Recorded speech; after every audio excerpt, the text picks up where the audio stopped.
My exotic food is cook. Hello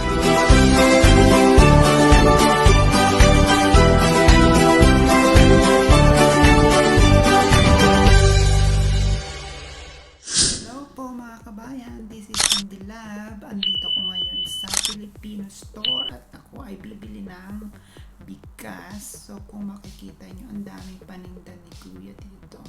So ayan, ang daming mga mabibili. Ang dami century tuna, mga noodles.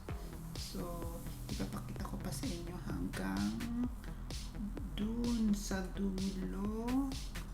At dito pa sa kabila. Ayan. So, mamaya ipapakita ko sa inyo ang aking mga bibilhin. So, ikot-ikot muna tayo dito. Kuya, meron kang 5 kilo na bigas. Ayan, marami akong pansit canton. Red hot, red hot.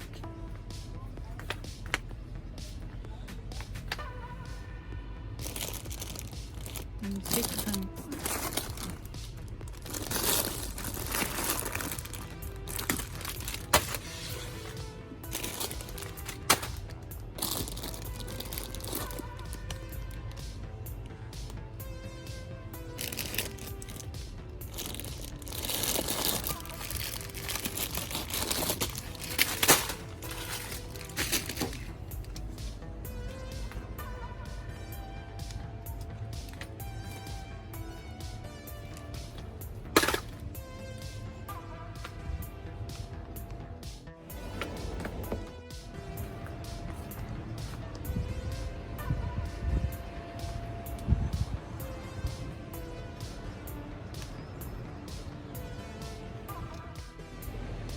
Oh my God! Yan ang aking hinahanap. Nakuha ko din ka.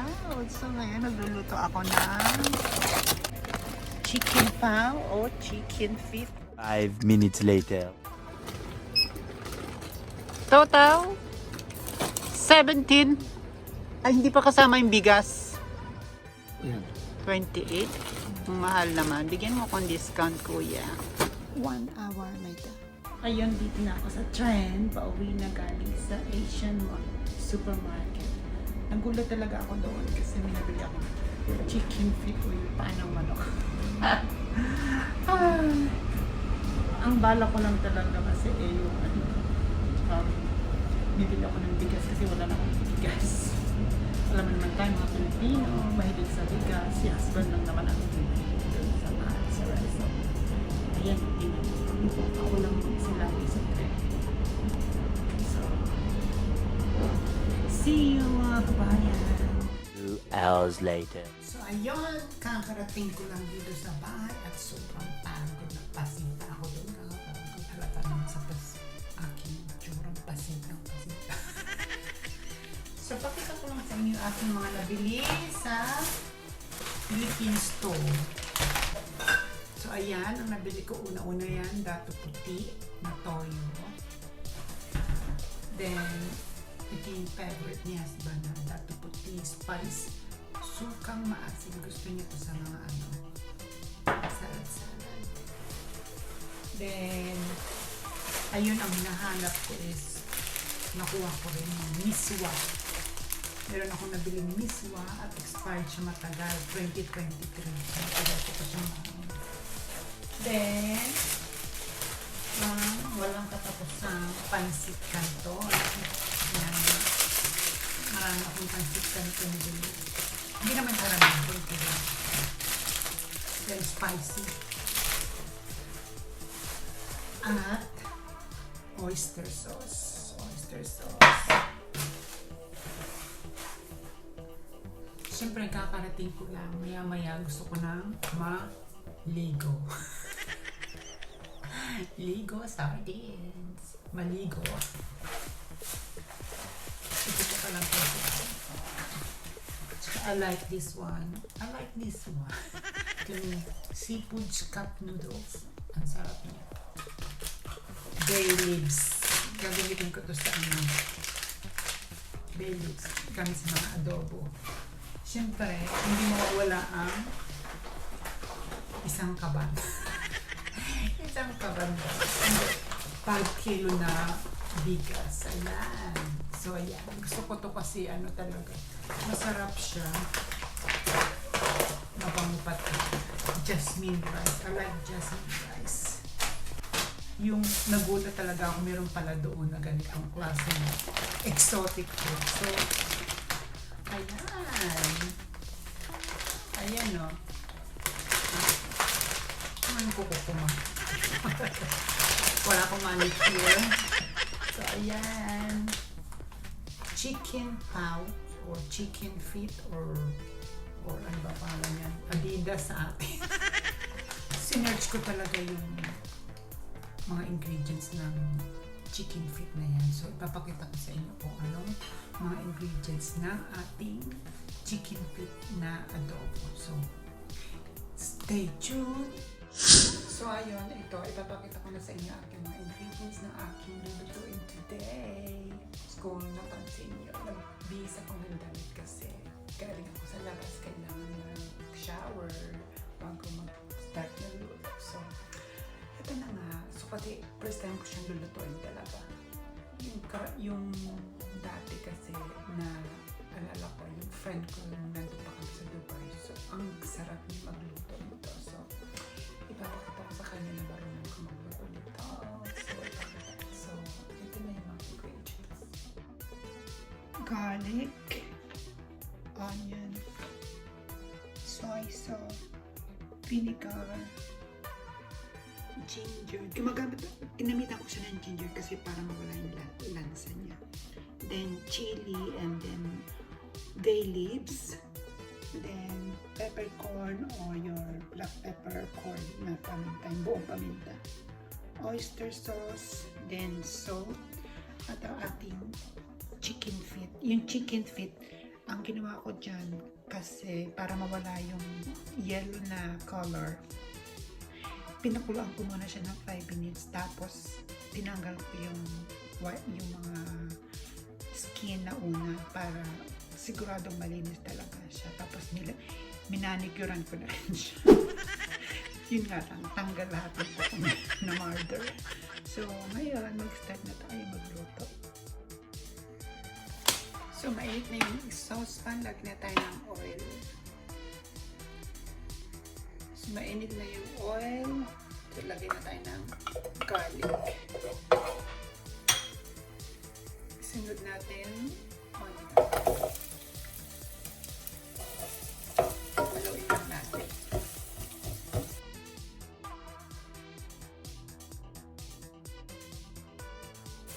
Then ang susunod natin is yung ginger.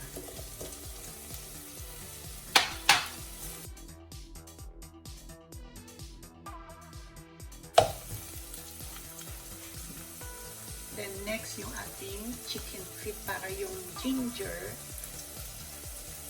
umalo yung lasa niya doon sa ating chicken feet para wala yung lansa niya.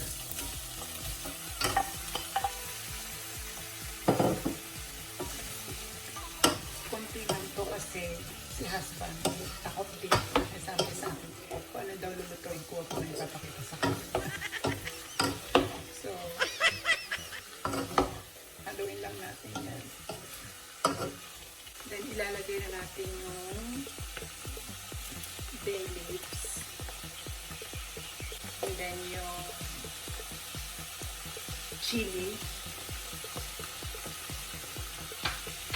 And then, peppercorn, yung pamintang buo. And haluin lang natin. First time ko talaga siyang lutuin kasi hindi talaga ako nakapagluto ng ganito. So, sana okay. Sana masarap siya. Kasi favorite namin ito ng friend ko na nasa Dubai. Lalagyan natin siya ng soy sauce or toyo. And pakukulaan lang natin. Takpan lang natin. Lutuin siya. 5 minutes. Tingnan natin. 5 minutes later. Check natin.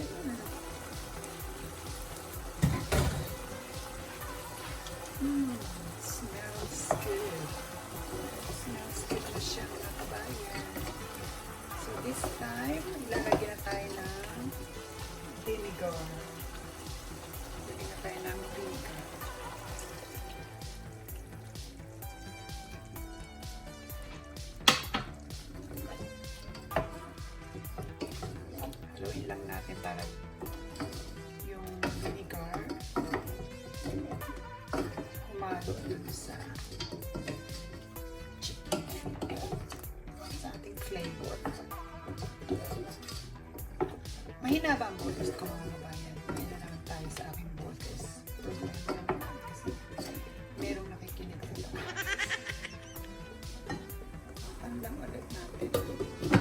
Gusto ko kasi yung malambot na malambot. So, papulan pa natin.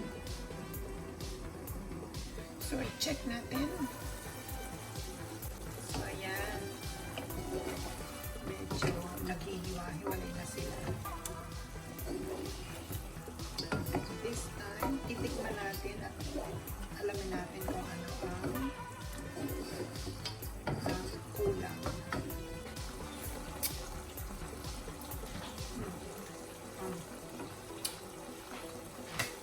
Kulang tayo ng salt. Atin. Okay. Haluin lang natin para kumalo yung asin sa flavor. Asin sa flavor. Then, maglalagay na tayo ng oyster sauce.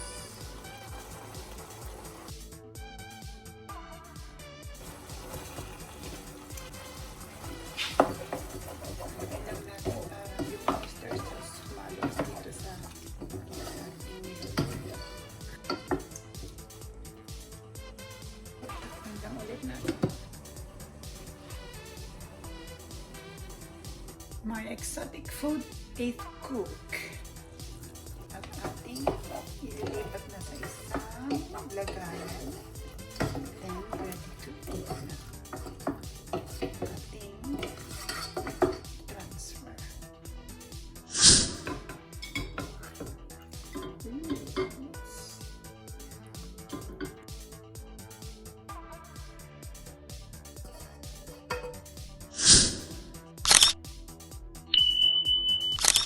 So time check, it's 12 p.m. So lunchtime.